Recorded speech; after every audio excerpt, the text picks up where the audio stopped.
श्री स्वामी समर्थ। मी प्रांजली।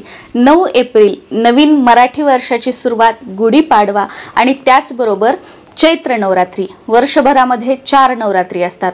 एक शारदीय नवरात्र, एक ही चैत्र नवरात्र आणि 2 ज्या असतात त्या गुप्त नवरात्री असतात।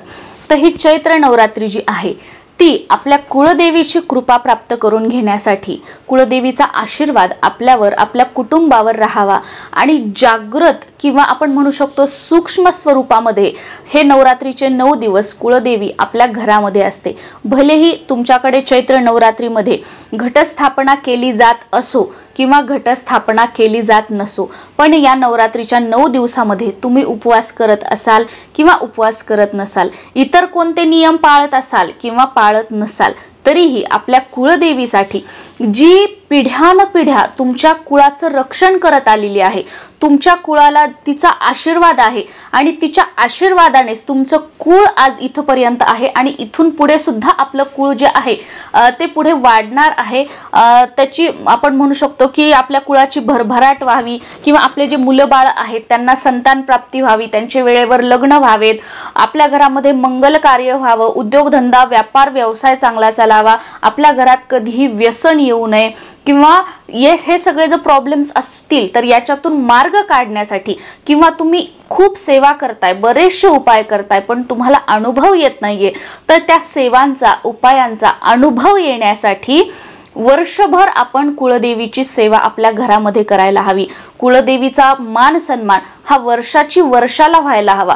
कुळदेवीच्या मूळ पीठावर सहकुटुंब सहपरिवार आपण जे कुलदेवीचे म्हणतो 16 शृंगार जे असतात ते घेऊन आपण तिच्या मूळ पीठावर जायला हवं आणि तिथे कुळदेवीचा मान सन्मान करायला हवा। पण वर्षभर तुमच्याकडून हे करणं शक्य नसेल किंवा तुमच्या कुळदेवीचा जो वार असेल त्या वारी घरातील कुलस्त्रीने उपवास करणे, पौर्णिमा ते पौर्णिमा कुळदेवीची ओटी भरणे, जे आपले कुलदैवत आहेत त्यांचा उपवास आपल्या घरातील कुलपुरुष म्हणजे जे पुरुष मंडळी आहेत त्यांनी करणे हे म्हणजे गरजेचं असतं। पण आजकाल काय ना की म्हणजे कुळदेवी आणि कुळदैवत म्हणजे काय की आपली आई आणि आपले वडील, ज्यांना आपल्या आयुष्यामध्ये सर्वात अगोदर पहिलं स्थान आहे आणि त्यांच्यानंतर मग सगळे आले। जसं की आपण वेगवेगळ्या देवी देवतांची सेवा करतो, उपासना करतो ते आलं, पण तुम्ही सगळ्यांची सेवा उपासना करताय आणि कुळदेवी आणि कुळदैवताचीच जर करत नाहीये तर तुम्हाला तुमची कोणतीच सेवा फलित ठरणार नाही किंवा कोणत्या सेवेचा काही अनुभव आला तर तो लॉंग टर्म साठी नसणार आहे। कारण का की तुमच्या आई वडिलांचा आशीर्वादच तुमच्या सोबत नाहीये। फक्त आमची कुळदेवी ही आहे, आमचं कुळदैवत ते आहे, पण त्यांची सेवा तर करा म्हणजे त्यांचे जे आशीर्वाद आहे किंवा त्यांची जी कृपा आहे ती आपल्याला मिळेल। ठीक आहे, तुम्हाला वर्षभर जमत नसेल तर किमान ह्या ज्या 2 नवरात्री असतात, चैत्र नवरात्री आणि शारदीय नवरात्र, या नवरात्रीमध्ये तरी आपण आपल्या कुळदेवीचा मानसन्मान करायला हवा। आणि या चैत्र नवरात्रीमध्ये तुम्ही कुळदेवीला आपल्या घरामध्ये स्थान देऊ शकता, ते म्हणजे नवरात्रीच्या 9 दिवसांमध्ये तुम्ही तुमच्या देवघरामध्ये कुळदेवीच्या कलशाची स्थापना करा। जेव्हा आपण घरात कुलदेवीचा कलश स्थापन करतो तेव्हा साक्षात कुलदेवीला आपण आपल्या घरामध्ये स्थान देतो। तर तो कसा करायचा काय याच्याबद्दलचा व्हिडिओ आपल्या चॅनलवर आलेला आहे, तो तुम्ही बघू शकता। आणि हे कितीही मोठ्यात मोठं संकट असू द्या, तुम्ही कितीही अडचणीत असू द्या, तुम्हाला त्याचे खूप चांगले अनुभव येतील, तो व्हिडिओ आहे। आता या व्हिडिओमध्ये आपण कुलदेवीची सर्वात प्रभावी सेवा जी नवरात्रीत मानली जाते ती म्हणजे अखंड दिवा प्रज्वलित करायचा आपल्या कुलस्वामिनीसाठी। आता तुमच्याकडे घटस्थापना असेल किंवा घटस्थापना नसेल तरी सुद्धा अखंड दिवा आपण प्रज्वलित करायचा आहे। मी ज्या पद्धतीने प्रज्वलित करते त्याच पद्धतीने अगदी साधं सोपं मी तुम्हाला सांगणार आहे। मी स्वतः खूप काही तामझाममध्ये असं डेकोरेशन करा तसं डेकोरेशन करा, मी स्वतः त्याच्यामध्ये पडत नाही आणि ते मला करणे होत नाही, त्याच्यामुळे मी तुम्हाला साधं सोपं सांगते। बाकी जे काही डेकोरेशन असेल किंवा जिथे कुठे तुम्ही काही ऐकलं असेल, वाचलं असेल त्या पद्धतीने तुम्ही करू शकता, पण मी तुम्हाला अतिशय साधी आणि सोपी पद्धत सांगणार आहे। तर गुढीपाडव्याच्या दिवशी, त्याच दिवशी चैत्र नवरात्री आहे, सकाळी देवपूजा करताना किंवा तुमच्याकडे घटस्थापना वगैरे आहे त्यावेळेला आणि तुमच्याकडे घटस्थापना नसेल तर अगदी सकाळी सकाळी लवकर या दिवशी देवपूजा करायची आणि त्या देवपूजा करताना आपल्या देवघरासमोर, तुमच्या देवघरामध्ये तुमच्या कुलदेवीचा टाक असेल, फोटो असेल किंवा मूर्ती असेल ह्या तिन्हीपैकी काही ना काहीतरी असेल आणि ते असायलाच हवं. तर आपण देवघरासमोर अखंड दिवा प्रज्वलित केला तरीही चालतो, काही हरकत नाही. किंवा एखादा चौरंग किंवा पाट ठेवा, त्याच्यावर आपल्या कुलदेवीचा फोटो ठेवा किंवा मूर्ती ठेवा आणि तिथे समोर आपण अखंड दिवा प्रज्वलित केला तरीही चालेल. मी स्वतः पाटावर कुलस्वामिनी, आमची कुलस्वामिनी तुळजापूरची तुळजाभवानी आहे, तर तुळजाभवानी मातेचा फोटो आहे माझ्याकडे आणि मूर्ती सुद्धा आहे, तर ते ठेवणार आहे आणि त्याच्यासमोर अखंड दिवा प्रज्वलित करणार आहे. तर तुम्ही असं सुद्धा करू शकता. आता अखंड दिवा प्रज्वलित करण्यासाठी तेल कोणतं वापरायचं, वात कशी वापरायची, दिवा शांत झाला तर कसं करायचं, काय अगदी संपूर्ण माहिती मी तुम्हाला या व्हिडिओमध्ये सांगणार आहे. मंत्र कोणता बोलायचा, काय वगैरे सगळंच. तर दिवा कोणता घेऊ शकतो तुम्ही? तांब्याचा घेऊ शकता, पितळेचा घेऊ शकता, तुम्ही मातीची पंती घेऊ शकता, तुम्ही चांदीचा दिवा घेऊ शकता. म्हणजे काहीही तुमच्याकडे जे काही असेल ते आपण घेऊ शकतो, पण बऱ्यापैकी ते मोठं असावं, की म्हणजे बऱ्यापैकी त्याच्यामध्ये तेल बसावं अशा पद्धतीने घ्यायचं आहे. कारण 9 दिवस हा जो दिवा आहे तो आपल्याला अखंड लावायचा आहे. त्याच्यामुळे तुम्हाला जे अवेलेबल असेल तुमच्याकडे ते तुम्ही घेऊ शकता. किंवा पिढ्यानपिढ्या तुमच्याकडे जी प्रथा असते, जसं की बऱ्याच जणांकडे दगडाचा लावला जातो, बऱ्याच जणांकडे मातीची मोठी पंती असते त्याच्यामध्ये लावला जातो, बऱ्याच जणांकडे आपला जो पितळी असतो त्याच्यात, तर तुमच्याकडे जी पद्धत आहे ते घ्यायचं आहे. तो दिवा स्वच्छ धुवून वगैरे घ्यायचा आहे. आणि हा दिवा लावण्यासाठी एखादा चौरंग किंवा छोटासा एखादा पाट घ्यायचा. ते नसेल काही हरकत नाही, छोटीशी प्लेट घ्यायची आणि त्या प्लेटमध्ये थोडेसे तांदूळ ठेवायचे. त्या तांदूळावर हळद कुंकू अर्पण करायचं आणि त्याच्यावर आपल्याला जी आपली बड्स असते बघा, आपण कानात वगैरे त्याला थोडासा पुढे कापूस असतो किंवा अगरबत्तीच्या काडीने त्याच्यावर अष्टकमल दल किंवा आपल्या बोटाने काढलं तरीही चालतं. अष्टकमल दल काढायचं. ते नसेल तुम्ही स्वास्तिक काढू शकता. हेही शक्य नसेल, अगदी त्या तांदळावर हळद कुंकू अर्पण केले आणि ते जिथे तुम्ही अखंड दिवा प्रज्वलित करणार आहात तिथे ते आसन म्हणून ठेवायचं आहे. त्यानंतर आपला दिवा घ्यायचा. दिवा जो आहे तो त्या तांदळावरती ठेवायचा हळद कुंकू अर्पण केलेल्या. त्यानंतर दिव्याला सुरुवातीला हळद कुंकू अर्पण करायचं. दिव्याला लाल फूल एखादं अर्पण करायचं आणि त्यानंतर दिव्याला तेल कोणतं वापरायचं तर बघा, कोणत्याही देवाला तुम्ही सेवा करणं महत्त्वाचं आहे. ना की मी तुम्हाला म्हणणार नाही तुम्ही हेच तेल वापरा, नाही तुम्ही तेच तेल वापरा, पण ते तुम्हाला शक्य नसेल तर तुम्ही काय करणार, तुमच्याकडे जे तेल आहे त्याचा दिवा लावणार. पण तुमच्या मनात हुरहुर काय की प्रांजलीताईने तर असं सांगितलं होतं पण मी तर ह्या तेलाचा लावला, मग माझी सेवा स्वीकारली जाईल की नाही, असं होईल की नाही, तसं होईल की नाही. म्हणजे आपण सेवा करतो पण मनाच्या एका कोपऱ्यात कुठेतरी आहे की मी असं ऐकलेलं आहे. तर बघा, एक गोष्ट लक्षात घ्या, कोणत्याही देवदेवतांना आपला भाव, आपली भक्ती महत्त्वाची असते. ना की तुम्ही किती किलो फुलं अर्पण करताय, तुम्ही किती मोठी पूजा मांडणी केली आहे, तुम्ही कोणतं तेल वापरलं आहे, तुम्ही कोणती धूप वापरली आहे, हे नाही. आपला भाव आणि आपलं मन पवित्र असणं हे गरजेचं आहे. त्याच्यामुळे तुमच्या देवासाठी तुमच्या घरामध्ये तुम्ही जे कोणतं तेल वापरता त्या तेलाचा तुम्ही दिवा लावा. अखंड दीप प्रज्वलित करण्याला महत्त्व आहे, ना की त्याच्यात कोणतं तेल वापरतो याला. त्याच्यामुळे जे तुमच्याकडे तेल असेल ते तेल या अखंड दिव्यामध्ये टाका आणि आपली जी कापसाची वात असते ती सव्वा हात कापसाची वात आपल्याला घ्यायची आहे. बरेच जण काय करतात की जो कलावा असतो बाजारामध्ये मिळतो पूजा साहित्याच्या दुकानात, तर त्याची वात लावतात. तुमच्याकडे ती लावत असतील तर तुम्ही तीही लावू शकता, पण आमच्याकडे कापसाची लावतात. तर कापसाची सव्वा हात वात घ्यायची आणि ती याच्यामध्ये लावायची आहे. नवरात्रीमध्ये सव्वा हातच वात घ्यायची असते, ना छोटी ना मोठी, सव्वा हात मोजून घ्यायची.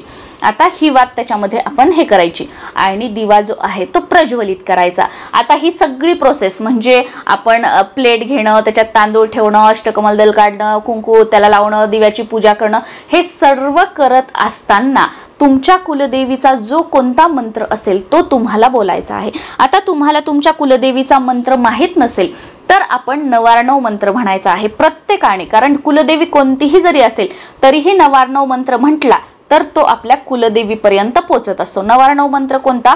ओम एम ह्रीम क्लीम चामुंडाय विच्चे. हा कंटिन्युटी मध्ये मंत्र जाप करायचा, दीप प्रज्वलित करायचा. आणि कुलदेवीचं नामस्मरण करायचं किंवा कुलदेवीचं स्मरण करून तुमचं नाव, तुमचं गोत्र आणि तुम्हाला जर स्पेसिफिक काही प्रॉब्लेम असेल की जसं की घरामध्ये खूप आजारपण आहे, सतत आर्थिक नुकसान होत आहे, पैशाचे प्रॉब्लेम आहेत, कर्ज वाढत चाललेलं आहे, तर तुमच्या कुलदेवीचं स्मरण करून कुलदेवीला प्रार्थना करायची की कुलस्वामिनी मी तुमच्यासाठी हा जो अखंड दीप आहे तो प्रज्वलित केलेला आहे, तुमच्या कृपेने, तुमच्या आशीर्वादाने हे संकट तुझ्या लेकरावर आलेलं आहे तर ते दूर कर, यातून आम्हाला बाहेर काढ, अशी प्रार्थना करून कुलदेवीचं स्मरण करायचं आहे। आणि नवरात्रीचे 9 दिवस तुम्हाला तुमच्या घरामध्ये काहीच सेवा जर नाही झाली तर किमान कुलदेवीचा जो मंत्र आहे त्याची दररोज 1 माळ म्हणजे 108 वेळा जप करायचा। आणि कुलदेवीचा मंत्र माहित नसेल तर 999 मंत्राचा जप करायचा आहे। इथे जिथे आपण अखंड दिवा प्रज्वलित केलेला आहे तिथे बसून आता हा अखंड दिवा प्रज्वलित केल्यानंतर हा दीप शांत होऊ नये म्हणून काय करायचं की याच्यामध्ये थोडासा भीमसेनी आपला जो कापूर असतो त्याचा तुकडा टाकायचा। याने काय होतं की त्याला ऑक्सिजन मिळतं आणि आपला दिवा शांत होत नाही, एकसारखा तेवत राहतो। आणि तुम्हाला जर वाटलं की 2-3 दिवसात कापूर उडालेला आहे तर त्याच्यानंतर परत पण तुम्ही कापराचा तुकडा टाकू शकता, दीप म्हणजे चांगला एकसारखा प्रज्वलित राहतो यामुळे। आणि तुम्हाला जर हवा असेल तर आपण कुलस्वामिनीची सेवा करतोय, तुम्ही 1 कवडी टाकू शकता किंवा तुम्ही 2 समोर फूल असलेल्या लवंगा टाकू शकता, 1 इलायची टाकू शकता किंवा तुमच्याकडे जर केसर असेल तर तुम्ही केसरच्या पाकळ्या टाकू शकता किंवा तुम्ही गुलाबाची पाकळी किंवा एक अगदी तुम्ही जो कमळगट्ट्याचा मणी असतो, कारण माता लक्ष्मीला बघा कमळगट्टा अतिशय प्रिय आहे आणि आपण ही देवीची उपासना करतोय, त्याच्यामुळे 1 कमळगट्टाचं बी सुद्धा तुम्ही याच्यामध्ये टाकलं तरी चालेल। हे सगळं एकदम टाकायचं नाही, नाहीतर ते तेल आणि दिवा छोटा आणि ह्या सगळ्या वस्तू जास्त होतील। याच्यातील कोणतीही एक वस्तू टाकली तरीही चालेल किंवा काहीही नाही टाकलं, अगदी कापराचा तुकडा टाकला तरीही चालेल। शेवटी काय अखंड दीप प्रज्वलित करण्याला महत्त्व आहे। आता आपण हे अखंड दीप प्रज्वलित केला तर हा कुठे ठेवायचा, तर देवघरामध्ये बघा जो तेलाचा दिवा असतो तो आपल्या उजव्या हाताला ठेवायचा असतो आणि जो तुपाचा दिवा असतो तो आपल्या डाव्या हाताला ठेवायचा असतो। सेम आता समजा तुम्ही पाटावर किंवा चौरंगावर कुलस्वामिनीच्या फोटो समोर अखंड दिवा लावणार असाल तर तुम्ही मध्यभागी लावला तरीही चालेल, फोटोच्या देवीच्या अगदी समोरासमोर, किंवा तेलाचा तुम्ही लावणार असाल तर उजव्या हाताला आणि तुपाचा लावणार असाल तर डाव्या हाताला ठेवायचा आहे।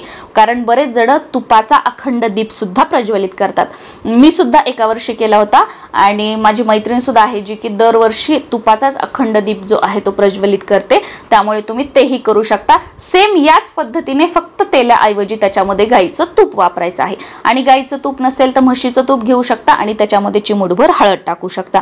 पद्धत दीप प्रज्वलित करण्याची सेम हीच असणार आहे। आता हा झाला कुठे ठेवायचा, त्यानंतर त्या वातीची काजळी कशी काढायची, तर बघा बऱ्याच वेळेला असं होतं की वातीची काजळी काढताना दिवा शांत होतो, मग बऱ्याच जणांचं मन घाबरतं की दिवा शांत झाला, अखंड दिवा शांत झाला, मग मनामध्ये काहीतरी विचार, मग माझा असं झालं, मग काहीतरी चुकलं का माझ्याकडून, तर असं काहीही नसतं। कोणतीही देवता कधीच कोणाचं वाईट करत नाहीत, आपल्यासोबत जे काही वाईट होत असतं ते आपल्या कर्मानुसार होत असतं, त्याच्यामुळे घाबरायचं नाही। दिवा जरी शांत झाला परत तो दीप तुम्ही कुलदेवीचं स्मरण करून प्रज्वलित करू शकता। पण काजळी काढताना एक काळजी घ्यायची, सुरुवातीला काय करायचं, तुमचा तेलाचा दिवा असेल तर तेलवात घ्यायची आणि तुमचा तुपाचा अखंड दिवा असेल तर फुलवात तुपाची घ्यायची आणि ती या अखंड दिव्याला प्रज्वलित करून घ्यायची। या अखंड दिव्याने ती वात प्रज्वलित करायची, ती बाजूला ठेवायची आणि मग हा जो आपला दिवा आहे याची सावकाश आपल्याला याच्यावरची काजळी काढायची। एक चिमटा असतो बघा, त्या चिमट्याने काढायची किंवा तुम्ही काडीने वगैरे काढली तरी चालते। दिवा जर शांत नाही झाला तर खूपच छान, पण काजळी काढताना दिवा शांत झाला तरी काही हरकत नाही, कारण आपण दुसरीकडे अगोदरच या अखंड दिव्याने दुसरा दीप प्रज्वलित केलेला आहे, त्याच्यामुळे याची काजळी काढायची। काजळी काढून झाली की जी आपण साईडला निरंजन लावून ठेवलेली आहे, तेलाची असेल तर तेलाची किंवा तुपाची असेल तर तुपाची, त्याने परत हा दीप जो आहे तो प्रज्वलित करायचा आहे। ही आहे साधी सोपी पद्धत।